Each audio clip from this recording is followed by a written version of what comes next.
टाकळी रोडवर उसाच्या शेतात अज्ञात महिलेचा मृतदेह सापडला. सडलेल्या अवस्थेत मृतदेह, पोलीस घटनास्थळी दाखल. मिरज टाकळी रोडवर उघड्याच्या पुलाच्या शेजारी असलेल्या उसाच्या शेतामध्ये अज्ञात महिलेचा मृतदेह सडलेल्या अवस्थेत आढळलेला आहे. या मृतदेहाचे भटक्या कुत्र्याने लचके तोडल्याचा धक्कादायक प्रकार घडला आहे. सदर घटनेची माहिती कळताच पोलीस उपअधीक्षक प्रणिल गिल्डा यांनी फॉरेन्सिक विभागाचे पोलीस घटनास्थळी दाखल झाले असून मृतदेह पोस्टमार्टमसाठी मिरजेच्या शासकीय रुग्णालयामध्ये दाखल करण्यात आला आहे.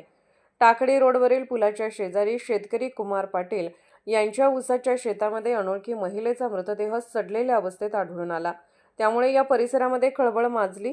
याबाबतची माहिती कळताच मिरज ग्रामीण पोलीस ठाण्याचे पोलीस अधिकारी कर्मचारी घटनास्थळी दाखल झाले.